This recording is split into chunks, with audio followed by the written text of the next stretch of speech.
James, just a quick look, back at this past weekend. What did you see from that performance from your team? Oh, look, as regards to performance, I think it was an excellent performance. I think when you look at the quality of the chances we created and the play, I mean, God Almighty, we'd some incredible chances, and there was some really, really great passages of play. I think the major disappointment is obviously the last minute, where we give away a penalty. I think that's the bit that catches you, I think. But as regards to the overall performance, I think there was some really strong performances individually. There's some great opportunities that we created in the game. So I think as regards to the overall performance, we can be very pleased, but we can also be very frustrated with the last minute and the couple of lapses in concentration, which cost us 2 points. But it certainly felt like we lost the game the way it finished.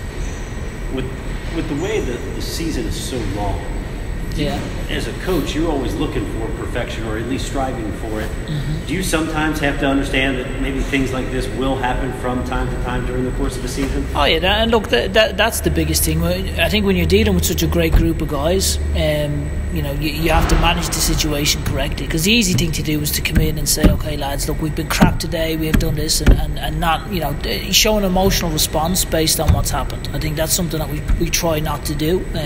We try to be very analytical. We try to break it down and look at why, and break things down and look at it from a non-emotional aspect, and don't make decisions or react in an emotional aspect. And I think when you look at the performance and we speak to our guys, we've been able to go through it and explain some aspects that we were really, really pleased with, and also some aspects that we can be a little bit sharper at.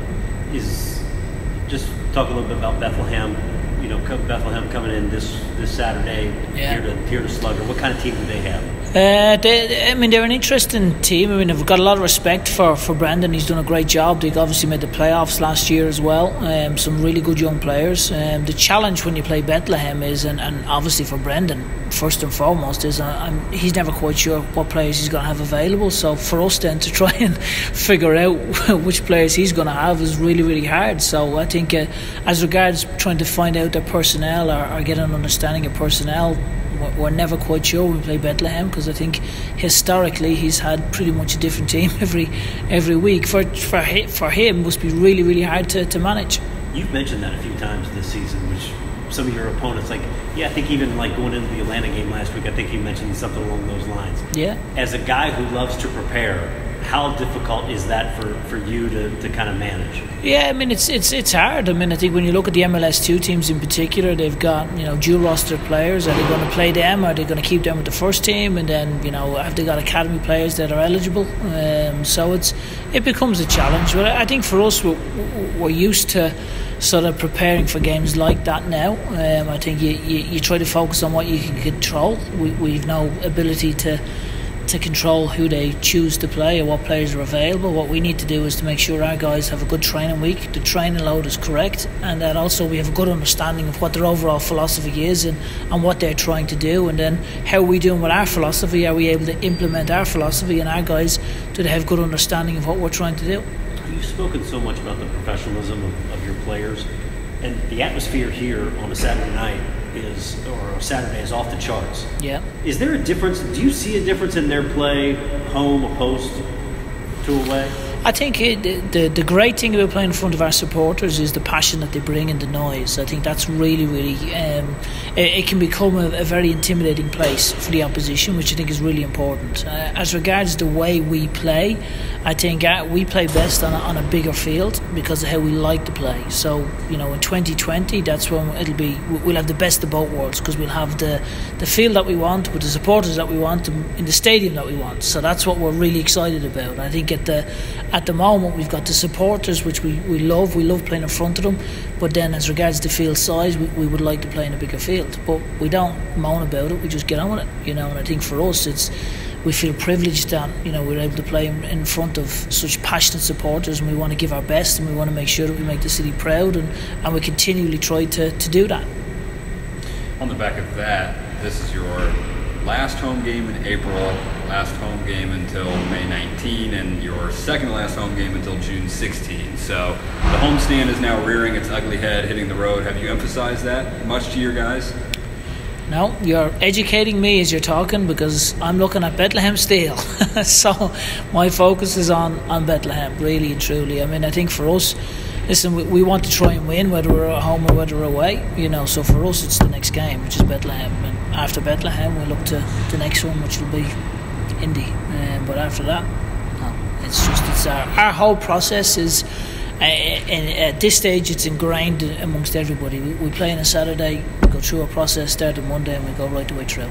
And then in regards to Steel FC, just the one win on the season that came in their home opener against Richmond, how much influence do recent results play in your mind when preparing for a team like this?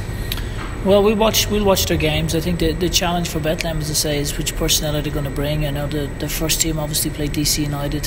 They've done a great job when you look at they've been able to get players through their system. I think they've got 6 players that have come from their USL team into the first team. So Brendan and the coaching staff deserve a lot of credit for being able to do that. So I think as regards sort of recent results and how they've been unlucky in games. They've got some really good players, they've got some exciting players, they've got some good young players that are involved in both sort of squads, whether it's MLS or USL. So for us, it's being respectful of what they do, or trying to understand what they do, and then equally making sure that our training load is on point, and that our understanding of where we want to be is in place. Alexi Swahi made his debut over the weekend. Touch a little bit about what you liked, what you didn't like, and the first impression he made on the first team. Fantastic, really strong performance. I think when you look at a young boy like that to come in and basically it was a seamless transition. I think when you look at how he played, I thought he provided great depth, some good quality on the ball, great cover, strong in the air. I thought he performed really, really well, and I think we were all really pleased for Alexis that he was able to go and do that. And it didn't get highlighted as much because of the way the game finished, and that's probably something that again we've tried to emphasise to the guys. It's obviously very disappointing when you give up a goal like that, but equally you don't throw the baby out with the bathwater. You make sure you understand that we have had a very strong performance there.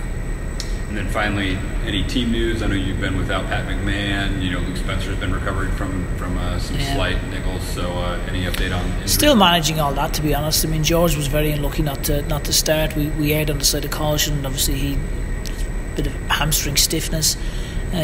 Oscar cramped up in the game, but we think he'll be okay. Pat obviously is coming back. Luke, we're still trying to manage, so we're still probably suffering a little bit from that 4 weeks where we've had where the training ground obviously wasn't right. We're over on the AstroTurf, and I think that tends to happen. I think people don't quite understand when you're not consistent in your surfaces and what you train on, the implications that has. And I think probably the last 3 weeks we've brought a brunt of that with multiple guys that have had niggles, aches, minor strange injuries. So we just need to be mindful of that, and just hopefully can be a little bit more consistent on the areas that we train on. Great. Cheers, guys. Thank you.